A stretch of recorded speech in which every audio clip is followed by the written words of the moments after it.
Rivera. The webinar is part of a project, what we call Surlab project. It's a joint project between the research group Urban Project Collective Spaces and Local Identities of the Department of Architecture of the KU Leuven in Belgium, the group Unidad de Estudios Urbanos of the Universidad Católica de Santiago de Guayaquil, and the LIACTA Lab of the University of Cuenca. The project itself started last year, well, just 2 months before COVID came, and has the name Upgrading Informal Settlements by Co-Production of Inclusive Public Spaces, where we wanted to have several workshops with different stakeholders in 3 informal settlements in Guayaquil, with the University of KU Leuven, the university in Guayaquil, and one in Cuenca. And that's kind of a different joint sessions on how could we produce with the different stakeholders in consolidated informal settlements, those kind of public spaces that are, of course, very important and interesting for a community. Of course, then COVID came, which means that we couldn't do not so much in situ. So this was a kind of challenge, although the university in Guayaquil did some workshops in the different locations. It was still quite hard, of course, to do the project. On the positive side, we could, because we wanted to have a kind of a seminar in situ, but now we have an online seminar, which means that we can have many different kind of people all over the world to present and to discuss. This is the second session. We had 3 seminars at the end of last year in the fall, and now we have 3 more in May and in June and July. The project itself is funded by the Flemish government. It's called VLIR UOS, and it's a South Initiative funding, which normally should give us the opportunity to do the different workshops. We just heard that the funding has been, let's say that normally the deadline of the project is the end of this year. It's been extended to August 2022. So perhaps we will have at the end, at the final, a kind of a workshop. Okay, I will present the 2 speakers. Normally the speakers have more or less a half hour to give their lecture. Then we have a discussion, and you have the second speaker, and then we have a kind of plenum discussion, where of course everybody can participate in the discussions. Okay, the first speaker is Giulia Testori. She's a project officer at B3 Unit, the territorial development of the GRC Joint Research Center of the European Commission. Previously, she was a research fellow in critical urban studies at the University of Leeds on a British Academy funding project titled Nova Vida, an investigation centered on the developing novel approaches for post-disaster resettlements in Ecuador. She holds 2 PhDs in urbanism and architecture from the University of Venice and the KU Leuven in Belgium. Her PhD thesis investigates on the spatial implications of Mingas in Quito. In 2018, she was urban technical consultant for the UN Habitat Mexico and Cuba. She graduated with magna cum laude from the Masters of Urbanism and Strategic Planning of MAUSP at KU Leuven, and holds the European Postgraduate Master in Urbanism, the EMU.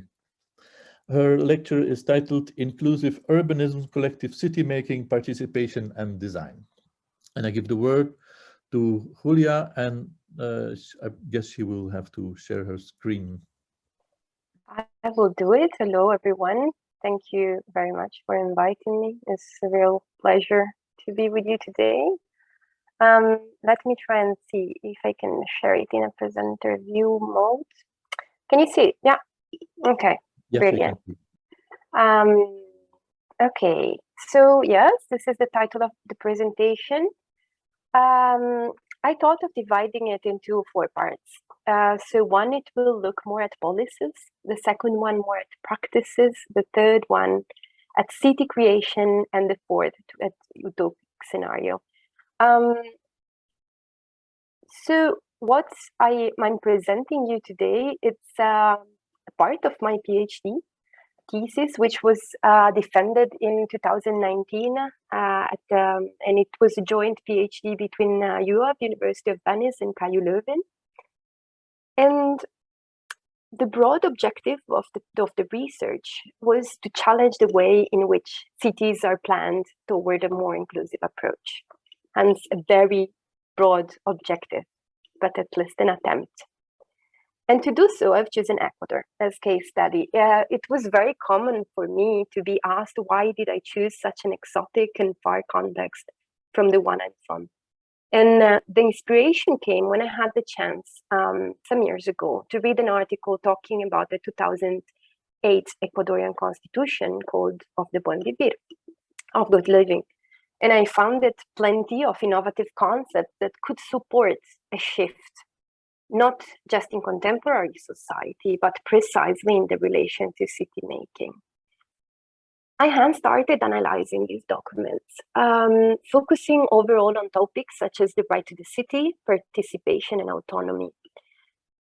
Yet, while analyzing the Ecuadorian capital, Quito, I couldn't find recent experiences, or at least very few, where this institutional principle were placed into practice. But I rather noticed a strong detachment between the theory, so the constitution, and the practice, what I've been seeing of this concept made into practice. But at the same time, I came to discover more and more Ecuador and its very old history of participation related to city making. As most of you know, the Article 31st of the Constitution, it's full of extremely interesting concepts. It mentions the right to the city, the right to public space, the exercise of economic, social, and cultural rights of the city, the right to difference, the preservation of multiple territorial cultures, the need for environmental justice, and the wish to achieve a balanced development between various territorial scales, and between others, the social function of properties. Those principles are not so common in other constitutions. And concerning participation, in general terms, you know that participation can be asserted by many ways. So it's about voting, protesting, public consultation. What I was searching for, it was participation related to urban planning. And in Ecuador, citizens' participation, it is considered a right, a guarantee. And the Constitution consecrates the participation of citizens as a fundamental principle. There are, however, two dangers facing participation. From one side, it could be banalized, and from the other way, it could be sort of spectacularized. And because participation, it is a practice that tends to be linked to the goodwill of people and not usually subject to a clear methodologies and principles and objectives. I've been going through a lot of the decolonial theory, and the colonial theorists have defined the Ecuadorian constitution as a decolonial act itself. However, in their many contributions, they discuss and consider topics like its reciprocity, post-capitalism, communality, etc., as always on a theoretical level. The thesis tried to make some of these concepts more operational, to project an unbridged alternative, free from Western capitalist construction, and what would indeed signify it's an incredible effort. And most likely, a project like this, try to make it in practice, those decolonial principles, looks very much like an utopia. So if we look at Quito's growth, as most of you know, we can see how from a compact and dense city, it expanded first north, then south, and then the eastern valleys, and through a dispersed pattern of isolated settlements characterized by, in some cases, progressive real estate speculation. This expansion, as we later see, are mostly outcome of what we could define in formal settlements. Looking at history, the 70s represented for Ecuador a real social and economic turning point. It could be described as a momentum in which many aspects coincided. It was a period of agricultural reforms. It was also the end of Victor Ibarra's dictatorship. It was the oil nationalization and the consequent great investments in infrastructure and history. However, the boost in economy didn't reach all social sectors, and small and middle-sized farmers had almost no choices other than moving from, in some cases, their rural areas to move to urban ones. Once in the city, finding a job in the spreading industries of Quito wasn't the real dilemma. The greatest concern was that for the newcomers was extremely hard to access to the market, to the housing market.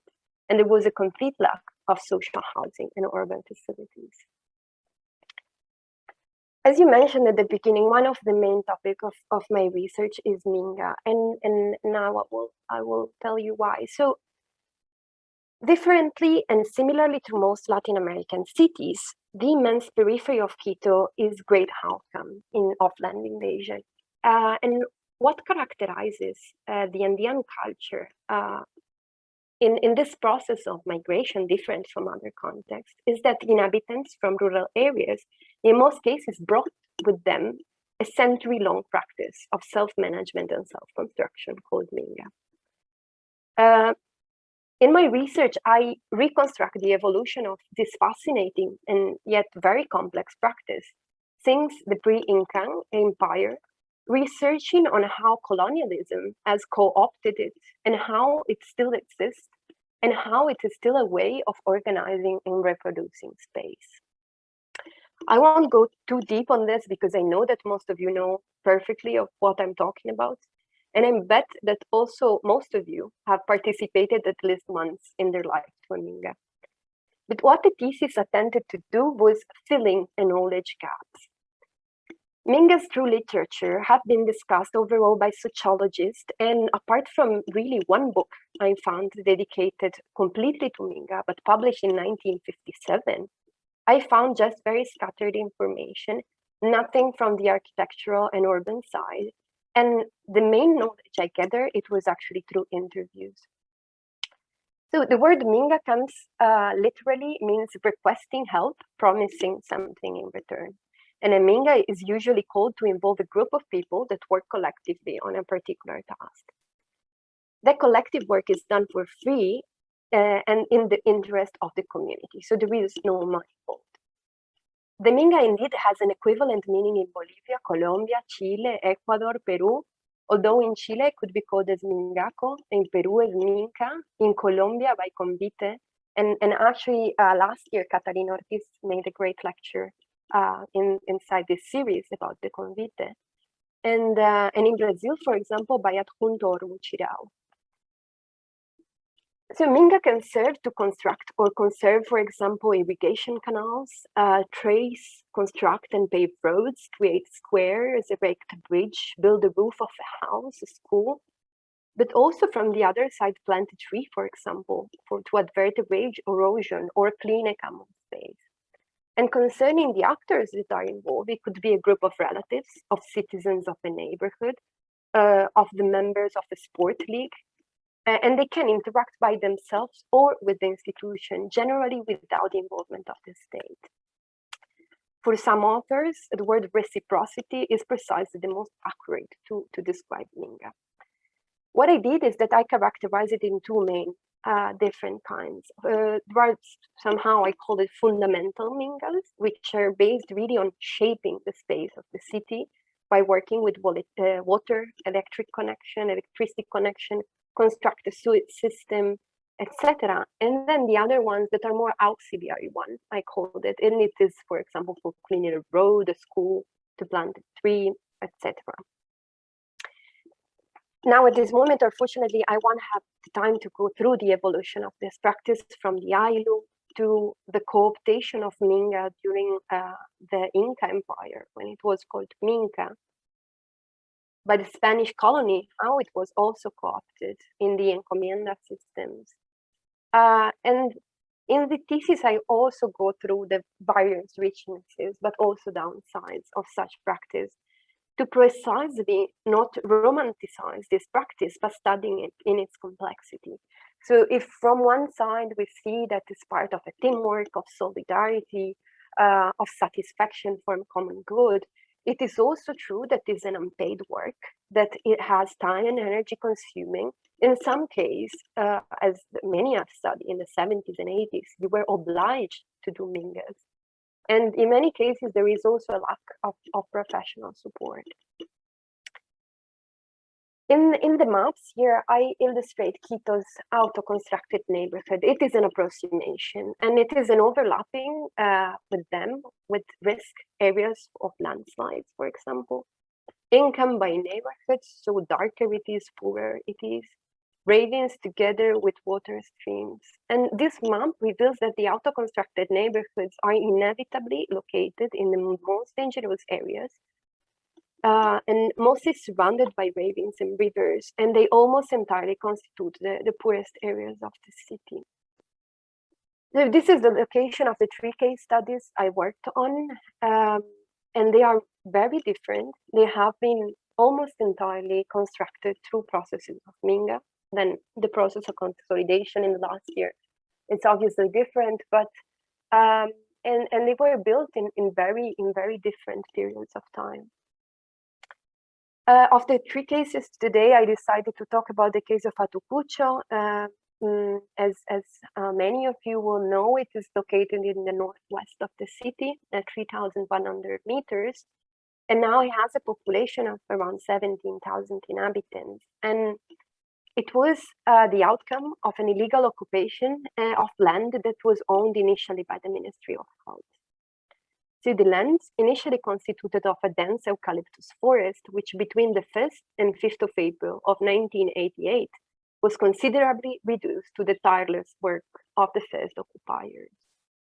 In the absence of the state support, the community autonomously faced many needs of basic existence. And the direct relation with the leaders of Atucucho, it was most related to NGOs and some international organizations. Since the beginning, a group of leaders managed the first collective action. For example, one of the very first things they did, it was to create the Junta de Agua, the water board. And it was called La Ciudad de los Palitos because it was constructed with the wood of the eucalyptus. Then they started connecting to electricity, then the very basic school, and then the church, and so on. And women, often pregnant, were the real constructor and fulcrum of the communal life development. And all the mingas, in most cases, can be related to processes of social innovation, which in most cases channeled social empowerment. And minga, apart from being practices of sharing and teamwork, as I was saying before, require lots of time and great physical effort. The neighborhood organization is basically that was present in the past in almost all neighborhoods of Quito. It was obviously the assembly, a complex machine of dialogue, represented by a president and other members, and all topics concerning the neighborhoods were voted through a hand prize to a process of direct democracy. And the topic of the neighborhood assembly, it's a very complex one. And in Quito, there are still few. And one of Atucucho is still one of them. So with the eyes of the architect and of an urbanist, particularly from my perspective, so an European perspective, it is very easy to criticize these places, either for their aesthetics, often precarious settlements, for little coherence between building styles and lack of public spaces and services. But from the other, it is also easy to romanticize the effort of the poor. So the reading and my real interest was to understand how many events, actors, minga, shape this territory, because it represents a way of doing urbanism which cannot simply be tagged as informal. What I did between 2014 and 19 was an incredible amount of fieldworks and interviews, and I wanted to reconstruct the entire history of this neighborhood to study precisely which have been the impacts on space of mingas. And to do so, now I won't have the time to dig too much into it, but I invented a complex methodology of representation, which I called chronotopoline, which mixes time, space, and citizens' involvement. And here you can see that what I've been doing, it was basically collecting all the internal events that happened since Atucucho was created until our days. So the different meetings, the different creations, different relationships. And on the top, what I did, it was basically identifying big national events, like the oil nationalization, the transformation from sucres to $2 and so on. And then what it comes, it's basically an evolution in time of the neighborhood. And in red, you see what it has been done through Mingas, and in black, it is what has been done privately. And this line that goes up and down is the intensity of participation. So what I identify, I see that how much the city is transformed collectively in moments of very intense participation, and in others which basically participation is inexistent. And I try to understand why does this happen, looking at the different events and the impact that internal, external events and actors could have had in space. Then by zooming in, I identify which have been the practices which have done collectively, like collective boundaries, access to slopes, and in the years, the creation, for example, of new roads, of the school, and then on time, the creation of a sport field, of a fountain, of the church, the road paving in the last years, and even in more recent years, what it has been called mega mingas, which are those institutionalized mingas promoted by Quito municipality since the mayor Paco Moncayo. Before they were called mingas 50-50, and they plan that in a neighborhood that needs infrastructural work, like roads paving, trash collection, and water canalization, the municipality offers the machinery and invites local citizens to do mingas, but without remuneration. And I've been looking at it with a very critical eyes, as it is an extremely contradictory practice and process that happens just in poor places, even though citizens are citizens like everyone else, they pay taxes as everyone else, but in order to do things fast, their work is asked for free, which, as I say, it's quite contradictory. So by observing this context, living condition, and it could be uncomfortable and potentially unsafe for inhabitants, for this exaggerated density, extremely narrow street, constructions on slopes and risk of landslides, lack of public spaces. But if some collective urban project were somehow supported by external partner, this might have been not happened. But what I want to underline here is that what I found is that development in these cases tells us that it could be channeled in completely other ways than the one we're used to, that are driven by markets. Providing progress is not at all cost monetizable. And in this sense, the multidimensional set of stakeholders, which have included university, like the case of Comité del Pueblo, NGO, like in Atucucho, or international aid organization, like in La Comuna de Santa Clara de San Millán. So with all their contradiction, this community showed alternative ways of city making. And this demonstrates how collective space can be co-created and collectively maintained. The last part that I will show you is about the research. So the title of my thesis is actually Quitopia. And it is about how Quito would look if some of the principles I mentioned you at the beginning of the Buen Vivir and the institutional framework would fully followed, and if cultural practices of city making such as the Minga were deeply taken into account, how Quito would look like. So the result is a very personal utopic scenario, which is not a forecast, and overall it's utopic, which is in its sense, it's provocative, and it is done to question and rethink how city could actually be done. So as I said, Mingas before the Buen Vivir we know that the state and policies were generally not involved, that people met in assemblies that were done very slightly. With the Menga Mingas, we have a process of co-optation of a century-long practice where decision on where to go to do Mingas are basically decided into the municipal offices and not anymore through the assembly. And and people is basically, they have to do it if they want to have a better neighborhood. So Mingas in Utopia, we take as a central role the one of autonomy and the one of decision-making at the local scale. And it sees of what would happen if the municipality, instead of deciding what to do, would actually provide the support of professionals. And the decision at the local level would be decided at the assembly scale. So here clearly we have to consider, I mean, from how much utopic we could be, there are places in the city that cannot be co-managed and cannot be administered at an assembly level.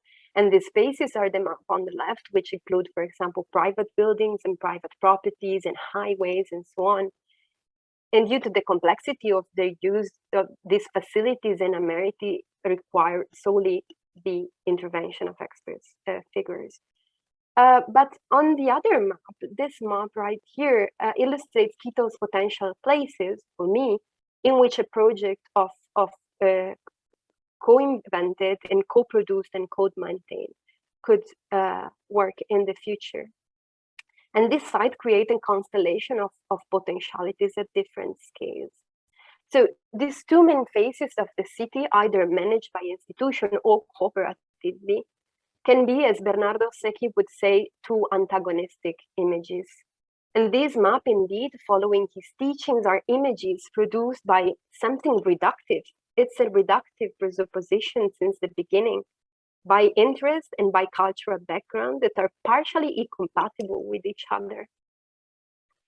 But when I was looking at examples of Minga in the city of Quito, I've been seeing that actually many Mingas have been done for in local parks, for conserving, for planting, for constructing playgrounds. And knowing that that this was done at the neighborhood scale, I basically took all the places that are local park, and I took the radius of accessibility of those places. Afterwards, you will see it better. I did the same with rivers. So I've been seeing and I've been mapped practices of Mingas that took place in Quito in the past years of water cleaning or bank restoration, of involving different neighborhoods. And then with the quebrada, with the ravens, Quebrada Ortega is one of the most famous examples, right? And the same with the sports fields. So what it came out in the Quitopia is that a metropolitan plan where potentially all the self-managed spaces are inserted into a map that shows the radius of influence of each section. And showing hypothetically how shared spaces could be managed and maintained and actually decided at the local level, I would imagine that people would be supported by the state and by this technician. Then what I've done is that I took the chronotopo line of the beginning, I used it as a palimpsest, and I built on it what could happen also at a smaller scale. But now I will go to the conclusions. So the message that I would like to leave by showing you this research is not that the future of cities should entirely be based on autonomy and self-management, but that reflecting on inclusion, when we're talking of urban design, it is crucial, and it is complex, and it is fascinating. And considering culture of city making in each specific environment should be critically embraced when we are designing from the architectural scale to the urban scale. And I think that is really time to break these dichotomies where the urban planner looks at policy, the urbanists look at the design, the sociologists and historians at people and history. So attempt to be inclusive requires cooperation, and not just between disciplines, but with people. And finally, using utopias as an exploratory research tool might be an eye-opener to challenge systems that seem unbreakable. It might help to practically reflect on what does it mean to design in a decolonial matter, and what development should mean if we look at something that goes beyond the modernist paradigm. So for me, it's all, and I'm very open to all your questions. Thank you very much. I found it a very interesting lecture on to try to give a quite nuanced image what a Minga is, and especially for us in Europe or in other continents that doesn't know Minga that well. It's a very fascinating element, which indeed has very positive aspects of self-management, self-construction, solidarity, small scale, local, but indeed also some critical issues as like you called the kind of institutional Mingas, where we, of course, in Europe says, no, this is not our task, this is task of the government to do those kind of elements. I have a first question and then I open to all the others. Do you think that Minga, due to migration, globalization, is diminishing, eroding, being something more and more strange to the communities, or it's been more and more absorbed in an institution? So like you said, that local governments are just taking it up as something handy. Yeah, thank you. Thank you for the question. So, of course, when I was analyzing the Quito through the interviews, overall to the first invaders, if we call it like this, so old people, they were telling me we're doing Mingas every time we had the time, in the night, in the weekends, whenever it was possible. We wanted to improve. And then, of course, it was like the way of starting living in the city and starting to have the life that they wanted. When I was in Quito, I've been attended to some Mingas. But overall, I remember one, it was done in the commune of Santa Clara de San Millán. So we're talking of a context, which is a communal context, which is different from the rest of the city. But then others that were more, for example, in La Floresta, I've been seeing in Quito Mingas of young persons and from school and university that were cleaning and painting the street. Of course, there are less and less, but I think that it's something that is still extremely embedded in the culture of Quito's inhabitants and not only. So I think it is, of course, not something that should be imposed as a way of doing, but that if it was flanked together with experts, for example, urbanists and sociologists, they could bring their technical support. And it's not really about realizing everything that people want, but it's about, you tell me what you think is best for your neighborhood. I tell you what I know from a technical point of view. Let's discuss about it. Let's see what the policies are. Let's see what the funds are.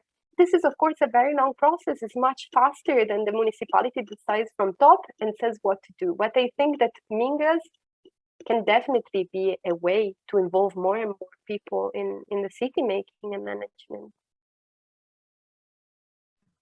Okay, thank you very much. Are there other questions?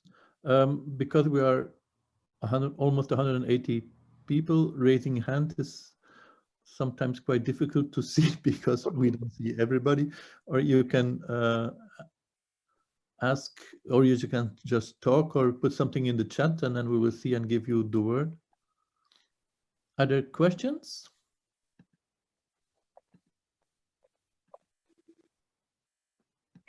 From perhaps people that have been joining Mingas or somebody else? I'm trying to.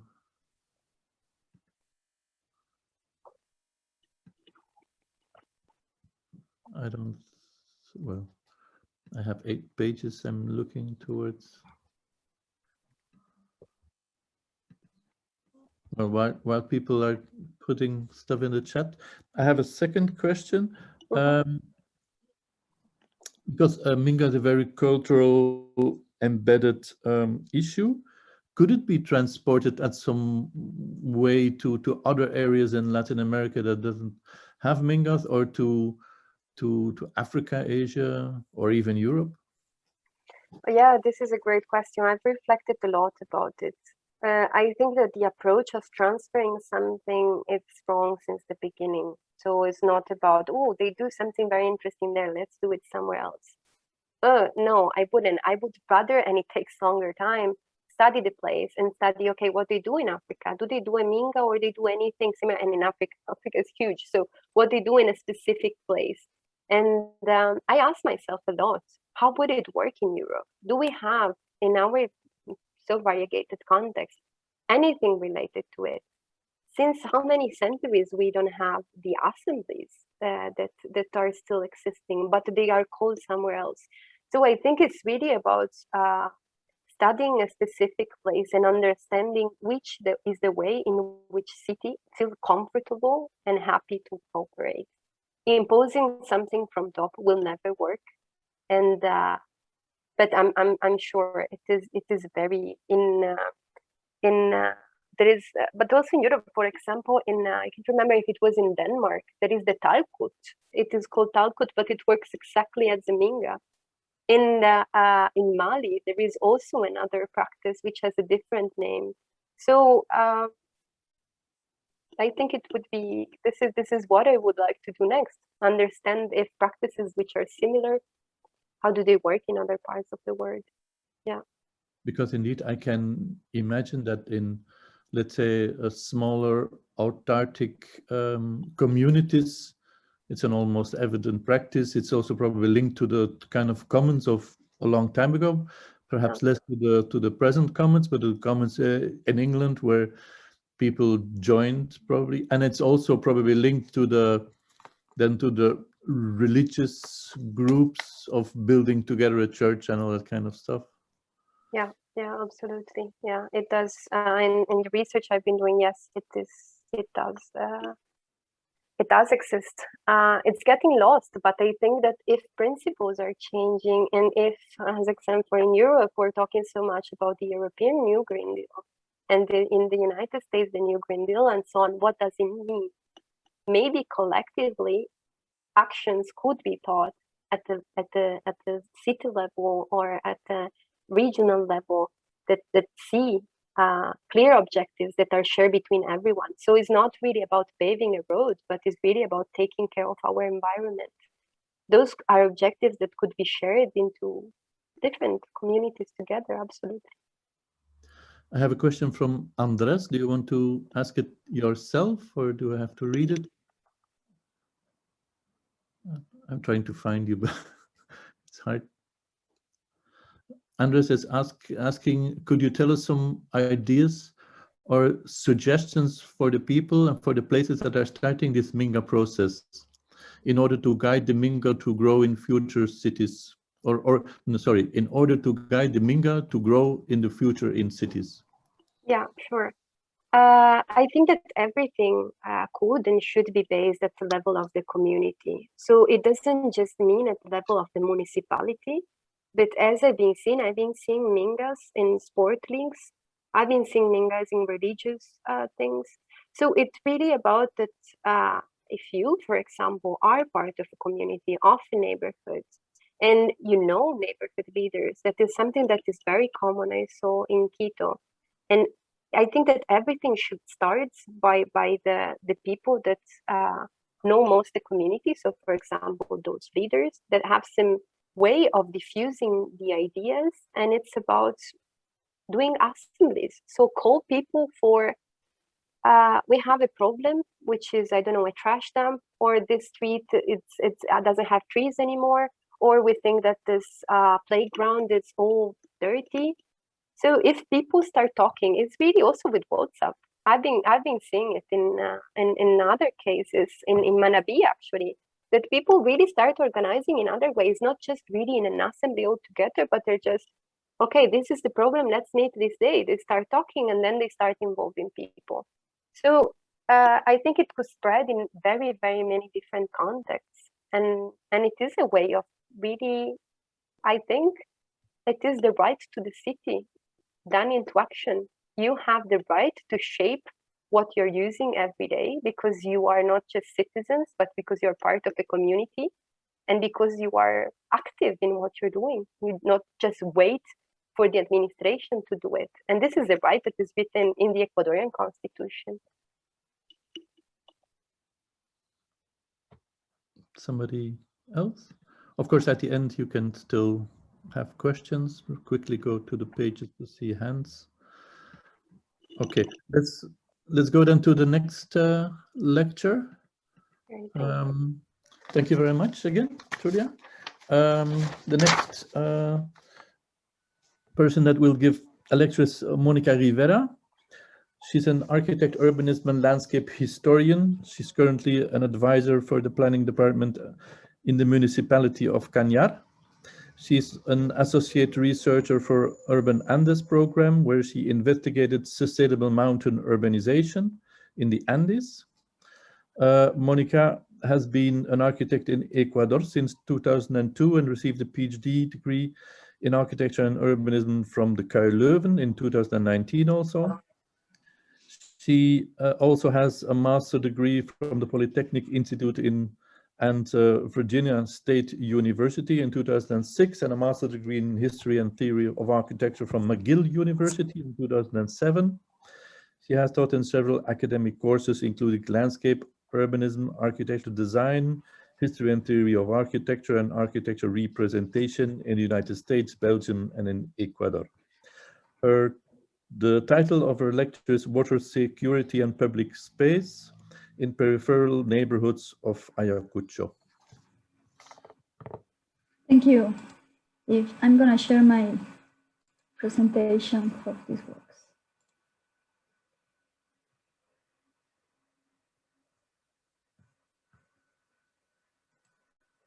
Okay. You can sit. Yes. But we don't see it in a full screen. Try it again.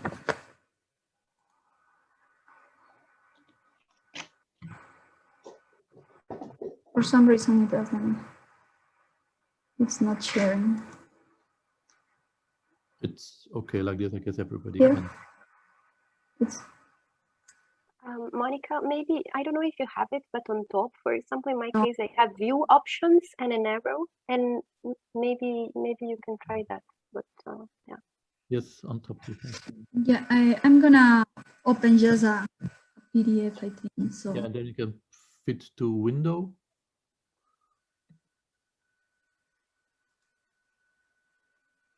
So sorry, you were saying?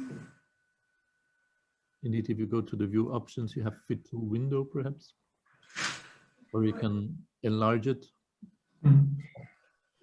Yeah, well, that's what I've been doing, but well.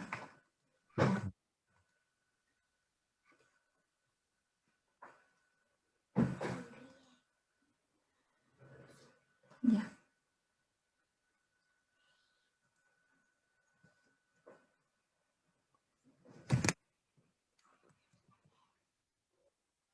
No.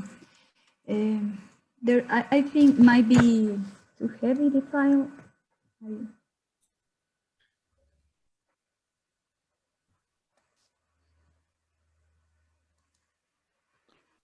I don't know if Giulia is here. I saw her in the chat, but I don't know if, because yesterday we had the same problem with another presenter in another meeting, and they solved it. I'm gonna just make, let me stop sharing. Yeah, so let me just make a PDF of this, and I think it will work better like that.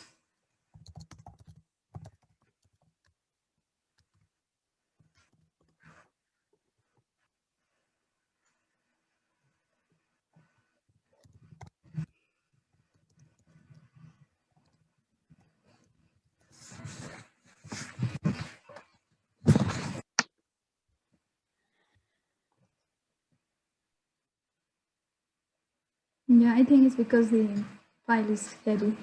I apologize for the inconvenience.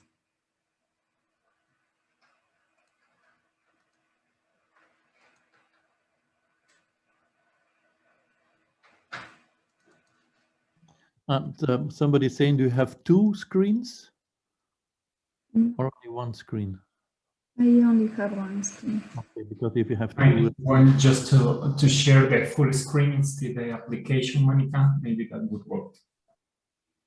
Yeah, I did all of that too.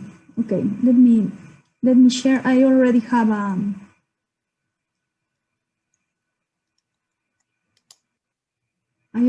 a PDF, so I will be sharing that. okay. Sorry, this is fine.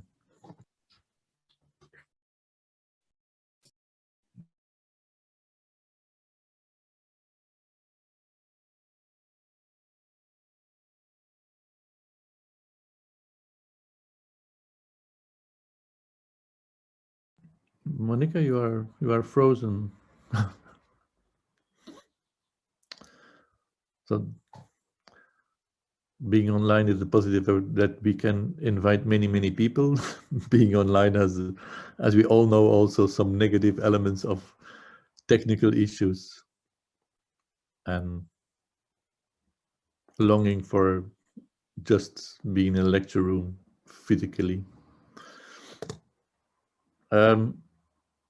Is she still here? Mónica, are you still here or are you? I think she's having some problems with the internet.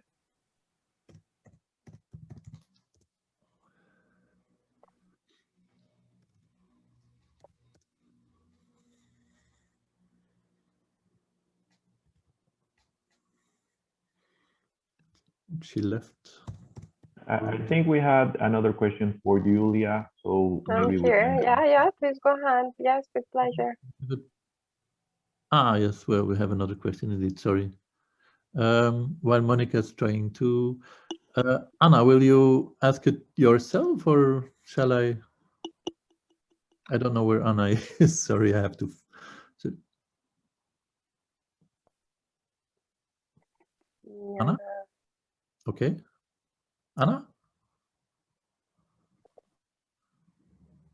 Do we have to unmute her? Let me see if I can. Yes, I have, I don't know. Okay, Anna. I'm not the organizer. Yes, there you Oh, go. Hello, Giulia. Greetings. hello. Hi. We know each other, so it's great. It's really nice to see you here. Well, my question was, and first of all, thank you for exposing the Minga, because Minga is something we have in our ADN, no? And we do Mingas inside our houses, and during the pandemic crisis. Yeah, this is really nice to hear. My question is, like, how would you advise these disciplines, like from new architects or anthropologists, sociologists, to really accompany the self-generating processes of the inhabitants of these communities? Like, I understand that working in these places, with the experience, I understood that people already know how to organize, how to plan, and how from that scenario, how these disciplines should accompany this process. Yeah. Okay, thank you. So from what I could suggest and what I've been seeing, to me, it's really about understanding the objective. So if you are an architect or sociologist, then you start talking about this with other colleagues and you realize that it is something that it could actually work in your community. It is really about spreading the word, and we have many ways of doing it. So one, it could be of simply diffusing via Facebook, via WhatsApp, via whatever you feel between your group and saying, we're having an assembly. And then in this assembly, you diffuse it to everyone, and then you ask to people, what do they think are the most urgent things to be done in the neighborhood? And if you have it already clear, and an exercise could be what I've just done. So it is about start from scratch. You know what Minga is, you know what the potentialities are. If you know that the objectives for you, in your case, for example, is to be about planting trees, it is about understanding where to, and you decide this with the community. Where do you find these trees? So it's about establishing relationship with viveros or whatever, with the municipality, and saying, we are a group, we would like to do this. Can you finance us this part? Why don't you come to our assembly? So it's really about establishing relationship and having a constant dialogue with different kinds of stakeholders. So at the beginning, of course, it might be hard to start this organization. But if you feel that there are issues, that you are not the only person who thinks it's good and should be done, I think that as soon as you start talking to people and meet physically, or also with the Zoom, I mean, right now you don't really need to meet in a place. It would be great to be done in the future, and start discussing. And if there are the architects, well, it would be nice, and the urbanists, that at the meeting they bring a map of the neighborhood and they share it with everyone. So you start discussing on a tool that is there that everybody can see. The good thing is to try to simplify it, not show a very complex architectural map, because people who are not architects might not understand it. But you're sort of simplifying it, and you use it as a screen, as a table to start discussing. So it's about, where do you guys live? Here, here, here. You start localizing yourself. Okay, what do we want to do with this park? And people will probably start saying, oh, I want a playground. Oh, I think it's dirty. And so you start collecting those things. And then you start voting. And then you start deciding, okay, what about if next Sunday we all meet there and we start doing things? And I think that this could be the way, very basic, very from bottom up, and try to involve as many experts or professionals as you can, and work with the sociologists and the architects and the urbanists. I think that is really, that's the point. And if the municipalities sees and understand that actually people can organize, will give always more importance to this, because it's in the interest of the well-being of people. So why not? I hope I replied. Thank you very much. Mónica, are you back? Yeah, I'm here. Hopefully it works now. Okay, great. Yeah, I'm just gonna stay with the screen as it is. This is the way it appears. Okay.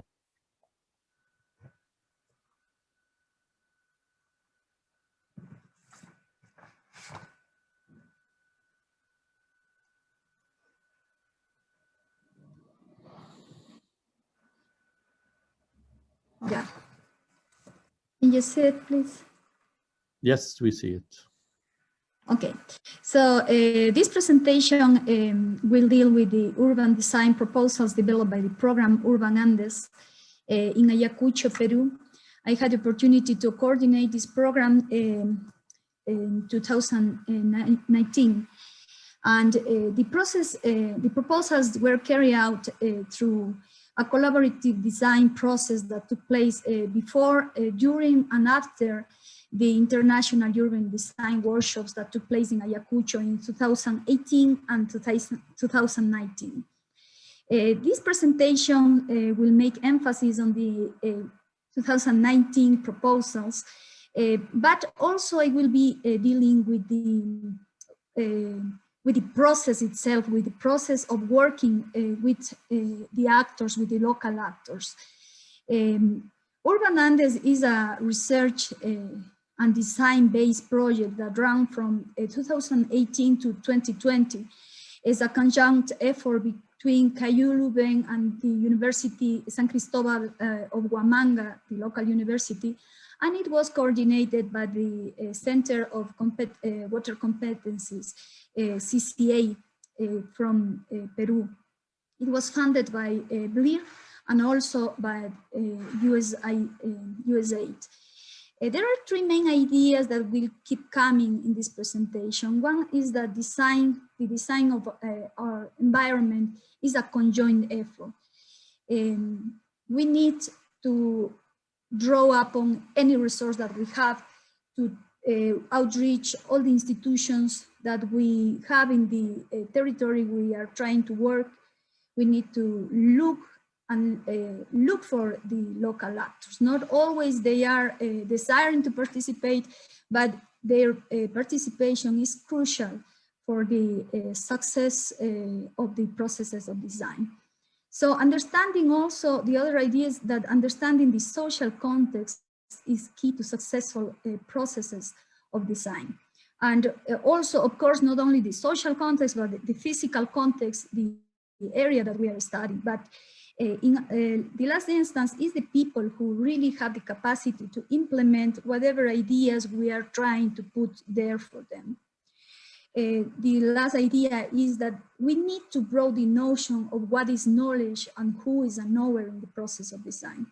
So this tries to put forth the idea that the process of design needs to move from an expert-oriented process towards a more inclusive process of participation where people really can have a voice. So I will be doing this in this structure. I will talk a bit about the project itself, of Project Andes, the Urban Andes, making a brief presentation of what the process of urbanization of Huamanga, and finally presenting the proposals that were developed, design proposals that were developed in the second workshop that dealt more in the urban area of Huamanga. So the program Urban Andes tackles the issue of water insecurity and sustainable urbanization in the Andean settlements. And we do so embracing urban context and also rural context. Then we did this in the first workshop. We work more in the rural area, in the rural environment. We take as a case of study the the Cachi watershed in Ayacucho. Since this is a representative case of a place with very limited resources, hydro resources. This in one hand, and in the other is that Ayacucho or Huamanga is a city that experienced a very accelerated urban process. And this process also occurred in an informal way. That is the other issue. So I will be dealing with that as well. The project Urban Andes, this is the city of Huamanga. The project Urban Andes springs from the research program Agua Andes. This program is led also by CCA, and this develops scientific and multidisciplinary research about hydric resources. So in a sense, let's say that this brings the first idea that I was talking, that we need to make a conjoint effort for designing our environment. And that means that we need to draw upon all the available resources at hand. We had a project already, it was a scientific project nonetheless. This project had already developed relations or had developed a network in the territory with several actors from the territory and from outside. Actors that were from the academia, that were ONGs, but also funding actors that were funding other types of projects. So we draw upon all those resources. And very importantly, there was a local actor set up, the Centro de Desarrollo Agropecuario, who had worked for more than 30 years in this territory. And had already an institutional as well as a territorial accumulated knowledge, which constituted a strong asset for Urban Andes as a project. The practices of SEDAP engaged directly with the communities, and their way to operate holistically also informed a lot our project. They worked with the people at the level of, let's say, of education, understood from them what they knew about their own hydric resources, how to protect them, They also work in building a small and medium scale infrastructure for water retention. They learn from them and they transmitted it back to other communities. So the setup works with projects, different communities for a time of 5 years in each community. So they have this chance of learning from the local practices, improving this knowledge, making this more technical maybe, and then transmitting it, passing it over to other communities. So they do this across the territory of Ayacucho. Other of the things that they do, they small and medium water retention infrastructure. They also work in agricultural production. They work in establishing markets for the selling of their products, and also in the construction of the capacities of the leadership of the young people in this community. So they work in a whole range of activities, and this informed very much the way in which we had to work in the territory. Being in the rural territory as well when we are in the urban territory. So the knowledge that we acquired, this knowledge was key for acquiring understanding of the context and the base for the development of the two landscape urbanism workshops that we organized in the city of Huamanga, and that were central to our project. So we also learned, as Giulia had exposed, about the Minga, about the processes that were already rooted in the communities. It was more about really giving attention to what is already in the territory, in terms of the physicality of the territory, but most importantly, in terms of the practices that people have. Because putting attention to the practices that the people have allows you to implement tools or actions that can profit from all the existing practices of them, such as the Minga. Other practices are the exchange of work, how they deal with agriculture, even in urban contexts, because many of the people that have come to inhabit the peripheries of Ayacucho came out from, escaping terrorism during the 80s. So they came to live in Ayacucho, in Huamanga, but they carry with them all their baggage, all their cultural baggage. And between that baggage were their practices, the way in which they do things. And also we learn about the water capacity of cohesion that has. So the 2018 workshop focused on the broad scale of the basin. Then the participation of the local population show us how they did things, and show us that they already had ideas about how they want their territories to be. They had these very beautiful practices of mapas parlantes that they had developed with SEDAP, in which they draw their community, what they want to have in their community in the next 5 years. They not only drew this, they even did embroidery with this type of imaginary. So we really learned the need to brought the notion of what is knowledge, and to really listen to this, to the community as knowers in this process of design.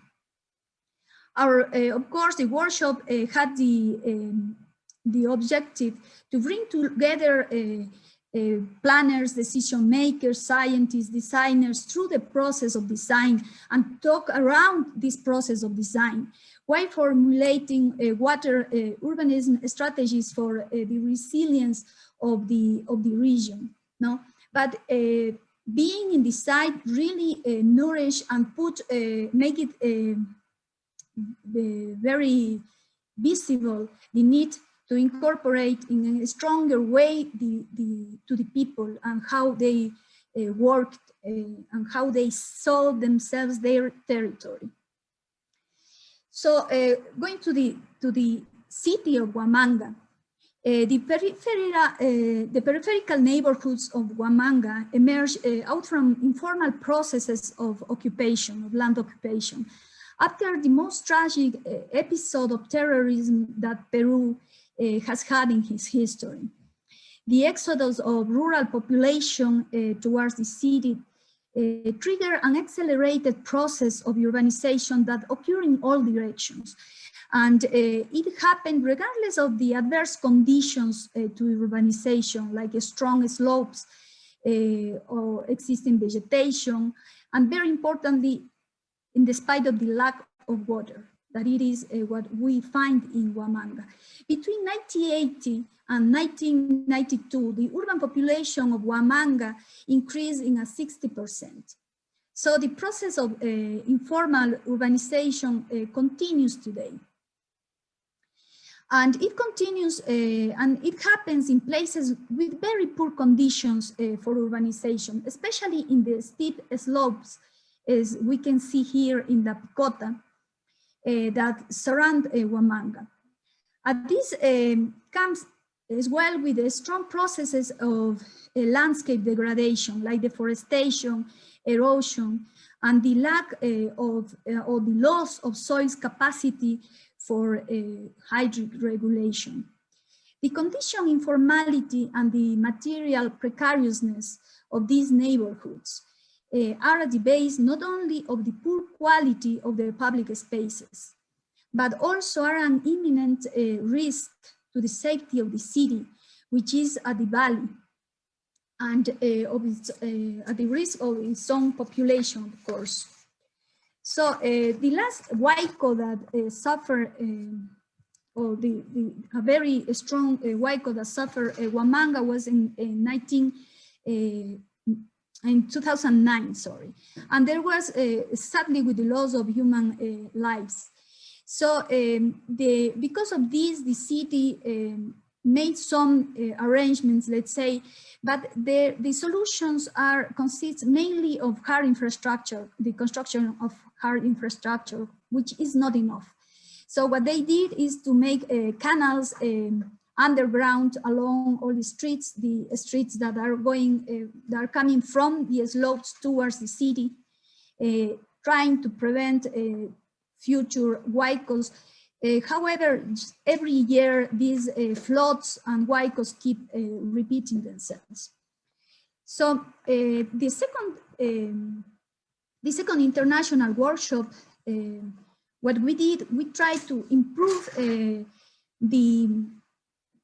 to increase the participation of local actors. So for this second international workshop, there was a team working in the site 3 months ahead of the arrival of the group of professionals that were selected and who work in the proposals. Working sessions, we had a working session with local authorities, with the people in charge of several departments of the municipality, as well as with institutions in charge of the provision of water and sanitation, and also with the Ministry of Dwelling and Sanitation. Is the same ministry in Peru. So our objective was to increase drastically the participation of local actors, since that was a lesson learned in the first workshop. We also held informative sessions for locals to explain how the workshop would work, how to engage and participate, and even how to apply for participation. As once the workshop starts, are very intensive sessions of work. It was a 12-day workshop in Huamanga. So, and even as not everybody has the same time availability, we made flexible modes of participation in the workshop. Again, having in mind that our environment, the design of our environment is a conjoint effort. So we really wanted to have the actors, the people who live those environments engaged in the process of design. So this work ahead also had the objective to put together all the necessary information for the participants who would arrive and who would have very little time to get to know the details of the city. So digital and printed information was put together and ready for them before they arrived. In dialogue with the government and attending also to the priorities, as well as trying to deal with the ongoing plans and projects of the municipality, 3 sites were selected to work. These were 2 informal neighborhoods. Well, I call them neighborhoods, but they really have a lot of population in them, are broader than a neighborhood. One is Mollepata at the north of the city, and La Picota on the west of the city, in the slopes of the west of Huamanga. And the other is La Alameda, that was a project of recovery of all the river and the river sides. And this, as I was telling, trying to make an impact or trying to secure the impact that the workshop would have, we really try to engage with the projects, the ongoing projects of the municipality. So this really can be later be of service, let's say, to the municipality, and the design proposals that we develop in here can become a material for envisioning futures, for negotiation, a material for the municipality as well as for the population to negotiate with the authorities. So the process of the workshop was laid off in a way that we had several times of participation with local actors. We had a kickoff presentation by local authorities, by departments of the municipality, by ministries of Peru. We had a chance, or we got people engaged in the environmental departments, or the people who work for the water department, etc., to accompany us in the fieldwork visits. We also, during already the days of the workshop, we scheduled working sessions with local specialists and authorities. So we had people, biologists working with us, we have chemical engineers, we have civil engineers, we have a multidisciplinary, a really multidisciplinary group. And this group also was of people working for the different instances of the government, and also had other instances in which we had contact with the local population. For instance, we had the intermediate presentations and the final presentations in which these were public, open to the public. So we invited the local population of these 3 sites that I showed you in the previous slides, and they were present there. We really wanted to have their feedback. They really corrected us in assumptions that we as designers can do, but that their reality showed them differently. And they exposed all those things. We had the opportunity then to correct our designs. And finally, we had a final presentation, and later a public display and exposition of the designs proposals, in which our participants exposed the results, the proposals to the general public. Post the workshop, we also reached out the communities. We had a team who went to the places, to the communities that we engaged, and that we exposed to them the proposals and lead them also the work to them. So I just want to go to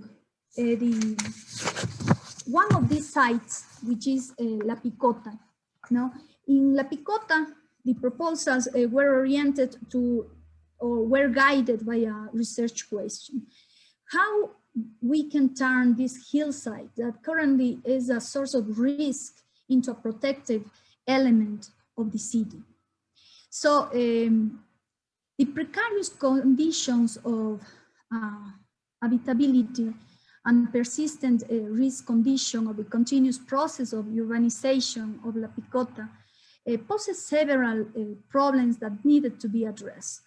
For one side, we needed to propose a urban drainage system appropriate to the topography of the place.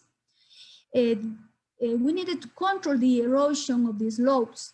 There was basically null public space, so we needed to generate public and green space in this neighborhood. And there was also need to improve the connectivity and the pedestrian mobility in the area. So the proposed designs in La Picota, the proposal in La Picota is a collection of strategies, several strategies that tries or that aim to transform the slope into a large green infrastructure for Huamanga. So these slopes that are perceived as a threat to the city can, because of the excess of water that causes landslides, especially in the streams, can be used otherwise. Because in contrast to this perception of risk because of excess of water, the people living in La Picota experience lack of water. They really have a scarcity, water scarcity is in a daily basis. So this needed to know, to be aware of the water structure that we have in La Picota, also the equipment structure that we have, let me go here. We have a more urban area. This black area is more consolidated as urban. In the green areas, we have a more nature, let's say. There is not really, currently there was not really much more vegetation, were very eroded sites. However, they sites had the potential of becoming those areas for retention of water. And the upper side is like the plateau, the top of the hill. So what we did here was to identify several strategies that we could propose. Of course, thinking in what the people could do as a community over the time. So many of these proposals would be done through communal work. Other proposals, other strategies would need more intervention or more economical support from the government. But really always was the idea of things, of strategies that we consider people could also engage in the construction of this. And that not only that, but the people had the experience of doing that. For instance, in the case of the recovery of the creeks, was engaged also with the question of the construction of public spaces. As these areas, the only areas really left for people were the areas, the courses of water, the areas where water ran. Those were the only areas that were left from people, where people didn't build houses. So those were the areas that we really had for recovering the creeks. We had also for making, for improving the pedestrian pathways, and also for improving vegetation. There were, I'm gonna pass a bit faster in this part. Water, we needed to recollect and filtrate water. And in this case, we were proposing the construction of terraces. There is a knowledge about this. There is a accumulated knowledge of, mostly in the rural areas. But since people here have, a lot of people here have a rural background, we were trusting in that knowledge to be incorporated in the processes of co-production of these spaces. We had identified certain places in which public infrastructure could be built or was already built but needed to be improved. So we also projected different frames of time in which these actions could occur, and how to integrate issues like sanitary infrastructure, purification of water, with this type of equipment and spaces that we needed to come out and to work in this neighborhood. And the idea was that this water process would happen from up to the lower side. So we could accumulate, we could retain water in the upper areas, and they could be filtrating and purifying from the top down of the hill, and they could be reused in the lower areas. So incorporating in other areas the retention walls, vegetation, and pedestrian routes, because that was the way of moving. These paths, we recognize the existing paths, we redraw over those existing paths. We didn't propose things that the people were not doing. We tried to recognize the practices already existing in the territory, those traces, and to work with those traces. And finally, well, also we propose in other areas where there were less dwelling, less houses, productive zones in which we could, let's say, preserve those spaces, and trying that people don't keep building on those areas. So that would work, that at least was our proposal, with the incorporation of vegetation that also have an economic return to the community, so the community could take care of those areas in the sense of not allowing more informal settlements in there.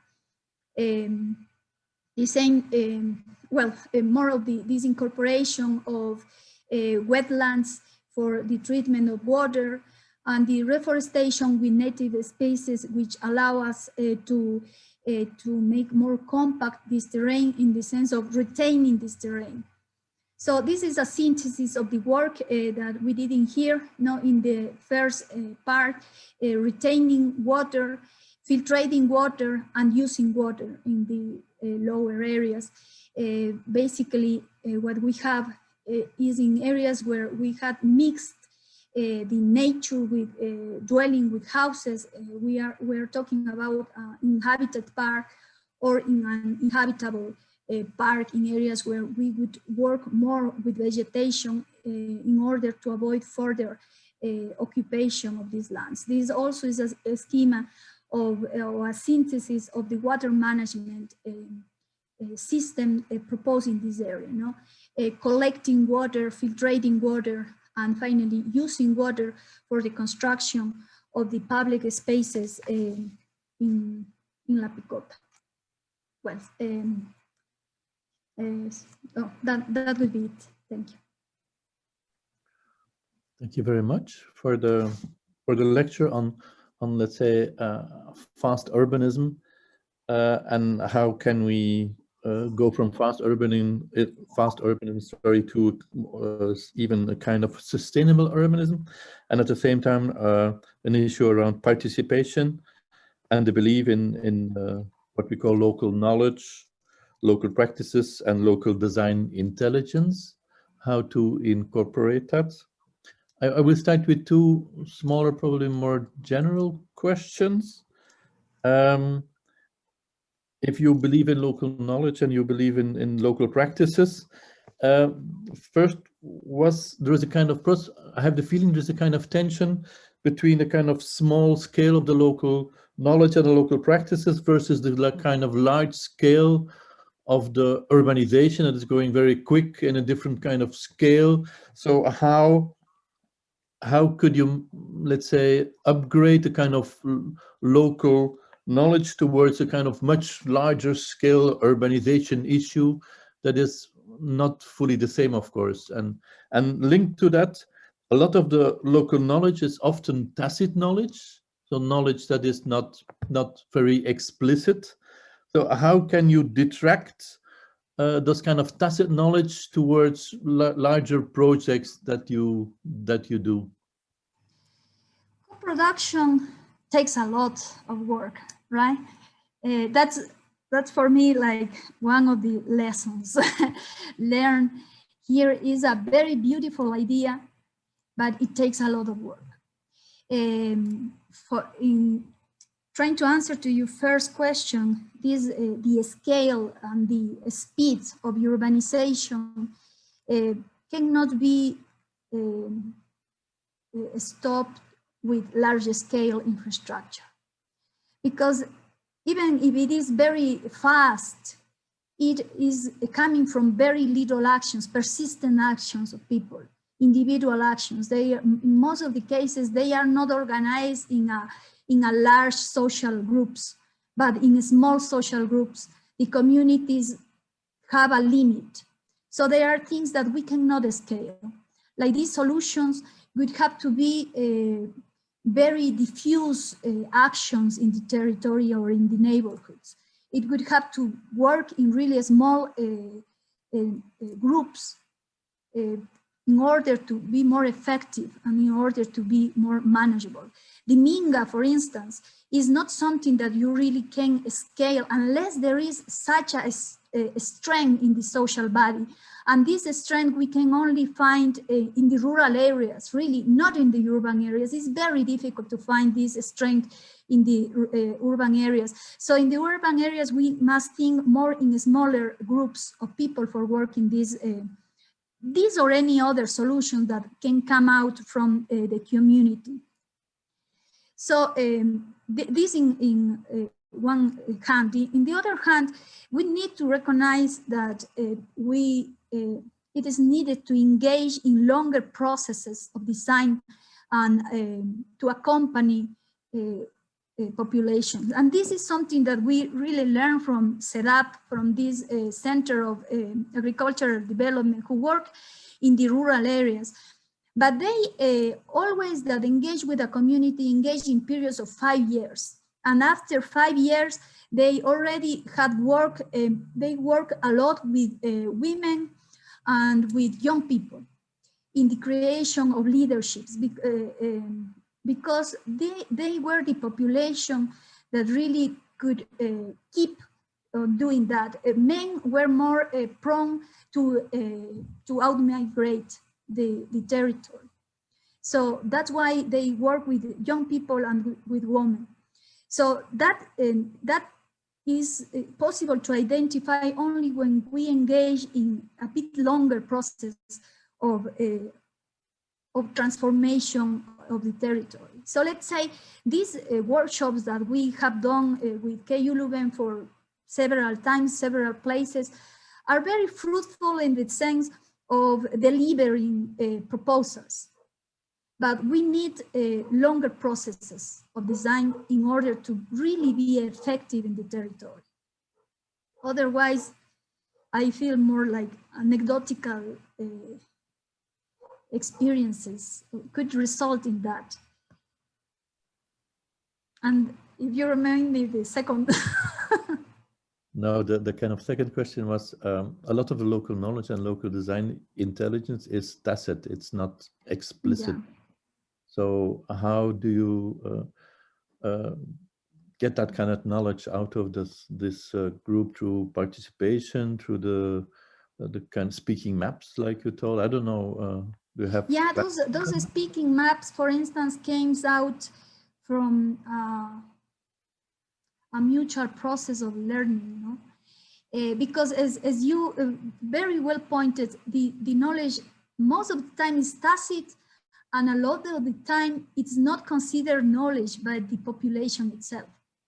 So it only emerges in a dialogue, in a dialectic process, in which really people can be engaged and their ideas taken in account. So, for instance, the workshop that we did, in despite that of all the effort that we put in having local people in the presentations, it was from, let's say, if 20 people came to our presentations, maybe 2 persons could speak something. So that is something that can develop as a skill, let's say, even in the own population over time, over repetition of these experiences. It's not going to happen in the first, not in the second, or in the third time that we meet. But eventually it will happen, and then we could really draw and profit from the knowledge of the communities. Okay, thank you. We have a question. I don't know. It's an I don't know the name. It's somebody from the Facultad de Arquitectura y Diseño from Guayaquil. I don't know. It's Felix or somebody else. Said great presentation. Did this initiative have impact on the local planning, and what was the level of engagement of the municipality? Okay, the municipality was all at hands in this project, but surprisingly, during the workshop itself, they even participated with the designers as well. But it is very hard to really get them to use the things, because all the designs at the end assumes material that they could take it further. Because, but we have tried, let's say, we have tried several times again making this with the municipality, but the political times are different. So there was a change of measure, and when there is a change of measure, there is a change of everything. So we have to start again. So that's why the importance of projects that have a longer spans of time, maybe. So yeah, we were successful, let's say, at the scale of the workshop, of engaging during the process of the design. We haven't been that successful on taking the designs further into the projects of the own municipality, in despite that we coordinate with them and we choose with them the places of intervention. Okay, I have another question by Andres about urban strategies. How long does it takes to implement all those very important strategies that you mentioned in this urban project? It could be divided into stages or phases to be able to apply them, and in what order of importance could it be organized? Yes, and in the slides I show like different stages, like what was the initial stage, 5 years and 8 years proposals. Yeah, we really we also thought in what would need to be done first, no? Where you have to start, and what are the other things that we needed further support, economical support from the government, for instance. Yes, we develop in that way the proposals. Of course, what I have shown you are more in the level of ideas. We would need, if the municipality would have the will to take it further, then we really need to take this in more detail. No, what can be done by people, by the communities? What can be done? What in which instances we are need expert building? I mean, to contract other people. So that would depend. That really depends on the municipality. That is the important. The only actor in a city that really has the capacity, beside the community, of course, but it is the municipality. They really have the chance of planning, incorporating proposals in their annual projects. They really have, that is their jurisdiction, no?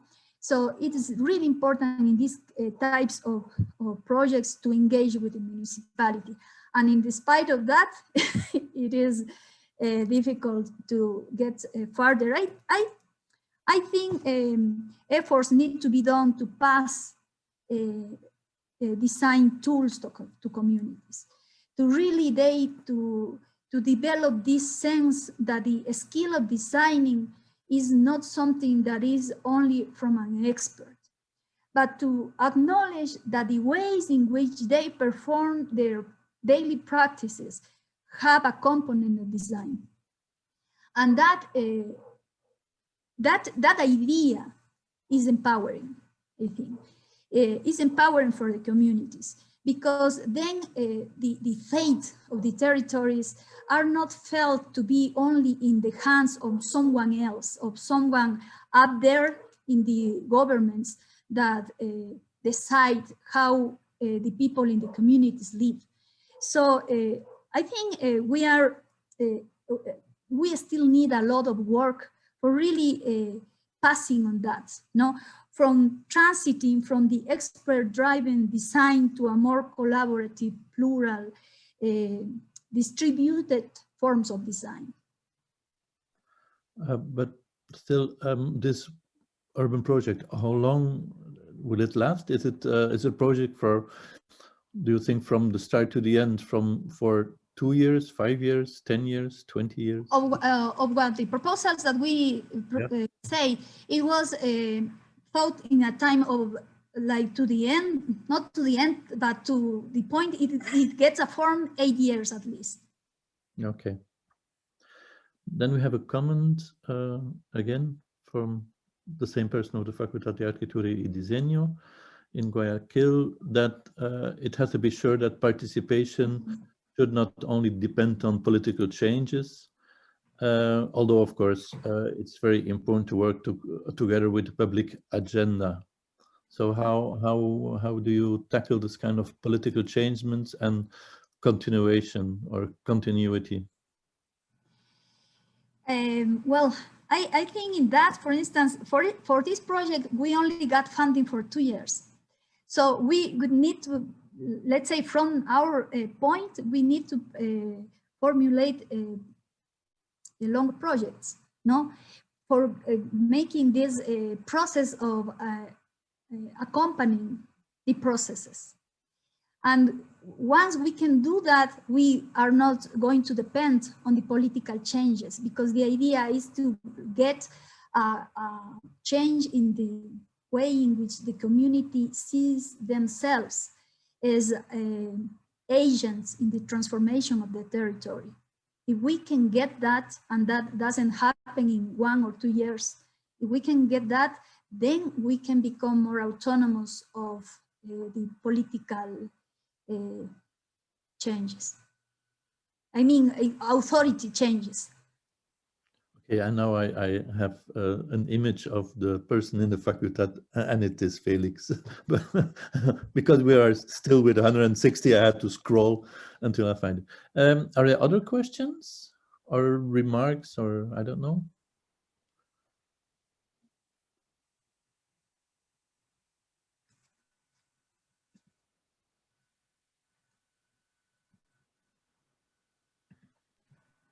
Maybe if I can, I would ask a question to Mónica.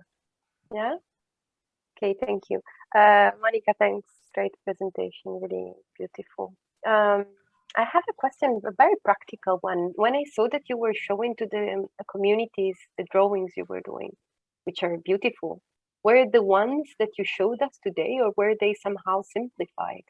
Just imagine it was very hard for somebody that's not an architect, never really seen technical drawings. How was the dialogue to show them your proposals? Well, we show the drawings that I showed to you today, but also we have simplified versions. Is the very last image that I showed to you. It was a very, a very hand drawing style of design. So we tried to do both, because really, as you well point, Giulia, we need to simplify the language, the spoken and the drawn language, in order for the people really to engage with the community. But we don't have to underestimate the capacities, because those capacities of learning how to read those things also are acquired skills. So when I saw the maps, one of the drawings, that the photographs that I show you, in which the communities, these were rural communities, even embroil the plans for the future. I have to say, I didn't thought until then that they really had that I mean, I never seen that before in a rural instance in which people really are thinking by drawing their futures and envisioning by drawing their futures.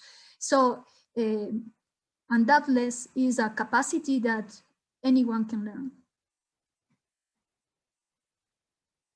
Yeah, thank you. There's still some room for some last questions if needed. If somebody wants to take, like Ricardo put in the chat, if you want to raise your questions in Spanish, no problem.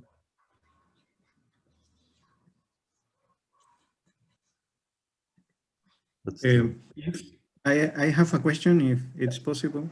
Yes, of course. Thank you for the two presentations. They were really interesting. I have a question for Mónica. Here in Ecuador, in Guayaquil, you know, it's like the majority of the Latin American cities, we have these huge informal settlements that are at the beginning, they are informal. There is a high level of sense of community, but with the process of consolidation, people lost it. And you know, they begin, for example, here like cooperativas, we call them invasiones. And then after that, they begin to have, they keep the same name, but after 50 years, 40 years, there are groups of families and peoples or new generations that have other types of sense of communities. And Felix and Javier and Eve, we have been discovering that from, in the case of Santiaguito de Roldós, we have drug dealers, we have networks of narcotráfico. So how do you think this type of initiative would help to build again, or to maybe emerge again this sense of community that was lost during the process of consolidation? Maybe from, the question is open to Mónica or Giulia, as you want. It's open for all. Thank you. And congratulations again for the topics, are really, really interesting. Thank you, Ricardo. I think, I don't know, Giulia, I think you have the experience of looking this, I mean, studying from the beginning towards the time in which that sense is lost. But yeah. I think that you really can propose is something new, but is extract something that it is present and maybe it's not that visible yet, but go ahead, Giulia. Yeah, thank you. No, it's a very, very relevant question. Really, not just about Ecuador, not just about Guayaquil. It is so extremely common. Exactly. I think it was quite useful to study those neighborhoods from the very beginning when they were funded to the end, to nowadays. In my case, when I was showing you, the chronotopo line, so the intensity of participation, we see it was going up, and then down again, and then up again. I was seeing why. Because they organized, because they did assemblies, because they received some funds from the UN, because some alcalde of the period financed something. And so you see it going up and down, but then it goes down. And so in my idea, in order to push it up again, to me, it was about looking at the constitution, looking at the national plan, looking at that this is something that an expert could do, and see what it's actually possible. So why not the municipality start proposing and facilitating these assemblies again, but not with the idea of controlling, with the idea of knowing that if you give power to people, it's developing their environment, it's empowering, and they can take care more about everything. So in how many cases, one of the research I've been doing recently, it was about Manabí and the resettlements built after the earthquake, right? For example, Guavito in Puerto Viejo and so on. So also on there, you see various oscillation and the drug dealing system, it's really, really high. But then you can see also that when people start aggregating, and for example, I could do another one. I think that this is really obvious. The topic of Quebrada Ortega in Quitumbe, south of Quito. There was no participation anymore in the 90s. People started consolidated, it was over. But what happened? This quebrada was a trash dump and the kids were playing there. So what the mothers did, they started talking with each other and said, our kids are getting sick.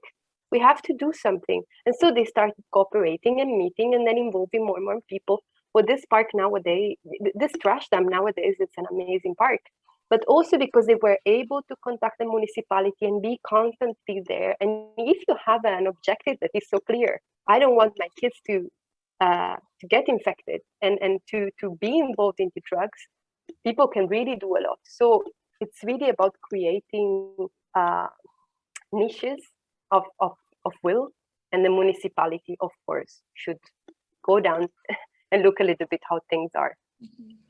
Yeah, but I would say it is, for me, is really a process more from inside out.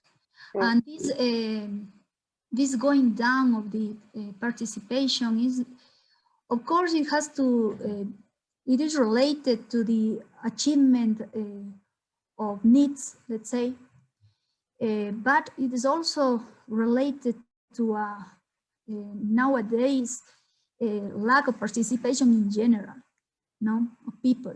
Really is like, I don't know, anesthesiated, there is that word. That, yeah, that it is like dumped, no, dumped of what it is happening to other people, what it is happening to my neighbor, what it is happening to, we only relate to our family in our medium, no? Sometimes security is a topic around people draws together again in consolidated neighborhoods. It can be any excuse is good, I could say, for trying to draw again, but it is a movement from inside the neighborhoods out. I in that sense, I don't want to say agree, but I disagree, but I have my doubts regarding the municipality, for instance, doing this in neighborhoods really work the other way around, I would say, from the community, people of the community out.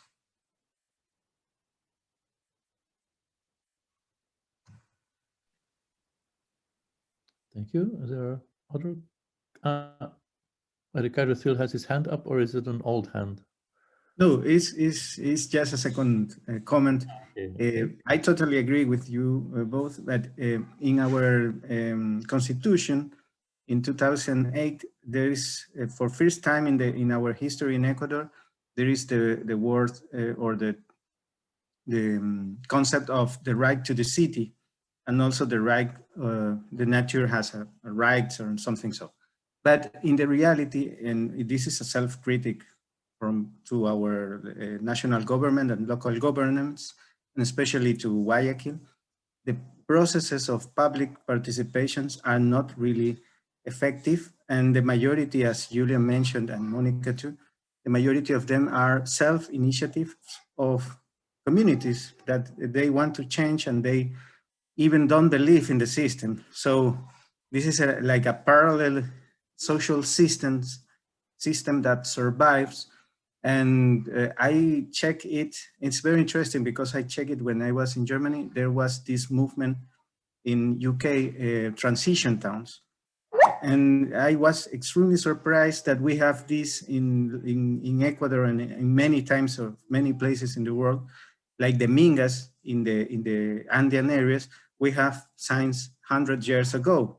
So it's something related with the power of the municipality to include, even if it's in the constitution is perfect, but I think in the implementation, in the putting in practice these concepts, we are still very, very, how to say, not prepared and not ready. Even we in our history have several hundreds of years practice this like in the Mingas. I think the municipalities should also take a look of other types of forms of doing public participation, even if the structure doesn't allow it or it's difficult for them. Nothing more. Thank you. This also reminds me, another PG students of our research group is working on one of the largest markets in Africa. It's in Nigeria. It's in Onitsha.